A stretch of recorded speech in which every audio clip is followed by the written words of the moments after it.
আমাদের প্রিয় নবীজি সারা জীবন কাটাইছেন জেহাদ করে।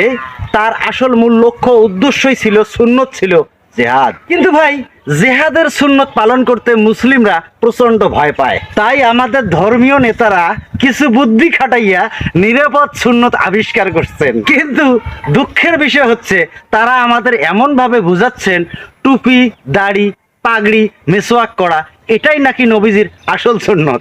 এগুলো আবার মানলে নবীজির পাক্কা উম্মত হওয়া যাবে। আসল সত্যি কথাটা হচ্ছে, আমাদের প্রিয় নবীজি এবং তার সাহাবীদের সব থেকে বড় জেহাদ ছিল রণাঙ্গনের জেহাদ। কিন্তু ওই বড় জেহাদে মুসলিমদের জীবন হারানোর ভয় আছে। তাই আমাদের সুফি দরবেশরা অনেকটা গবেষণা করে আর একটা নতুন সুন্নতের আবিষ্কার করলেন এবং এ কথাও বললেন, আত্মার বিরুদ্ধে জেহাদ করাই নাকি হচ্ছে বড় জেহাদ।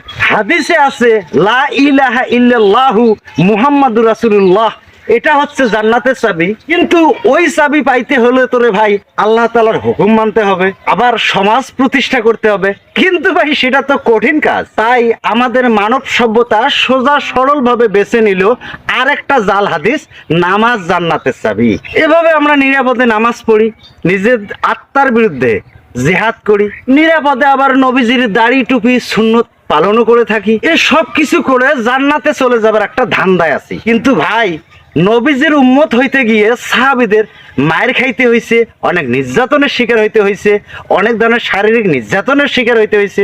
অথচ আমরা এসব না করে নবীজির পাক্কা উম্মত হইয়া যাইতেছি, হাফিজুল্লাহ হইয়া যাইতেছি, হাফেজিল্লাহ হইয়া যাইতেছি, পীরে কামেল হইয়া যাইতেছি, অলিয়ে মোকাম্মেল হইয়া যাইতেছি। কিন্তু অত্যন্ত সুখবর হইল, মায়েরও খাওয়া লাগতেছে না, গালিও খাওয়া লাগতেছে না। খানটায় দিয়ে ঢুকে আমরা কি সুন্দর করে নিজকে নবীজির উম্মত বলে দাবি করতেছি। বরং সবাই আমাকে ডাক দিয়ে হাঁসের গোস্ত, গরুর গোস্ত, মুরগির গোস্ত, কোরমা পোলাও ডাক দিয়ে খাওয়াইতেছে। এটা তো টেস্ট আর মজাই আলাদা। এত মজাদার পূর্ণ ইসলাম থাকতে আমি একটা কথা বুঝি না, আল্লাহ তাআলার রসুল এবং তার সাহাবীরা কেন ভাই যুদ্ধের ময়দানে গেছিলেন? কেন ভাই এত মার খাইতে হয়েছে? কেন ভাই তাদের শারীরিক নির্যাতন সহ্য করতে হয়েছে? প্রিয় নবীজি ও তার সাহাবীগণ এত কষ্টের ঈমান পালন করতে গেছেন কেন? সেটাই তো আমার মাথায় ঢোকে না রে ভাই। এই বিষয়টা নিয়ে কারো যদি কোনো মতামত থাকে বা আমার সে আরো ভালো আলোচ্য বিষয় তুলে ধরতে পারেন, তারা কমেন্টস লাইনে এসে আমার পূর্ণাঙ্গ ডিটেলসটা এই বিষয়টার উপর আরো ব্যাখ্যা করবেন। ধন্যবাদ।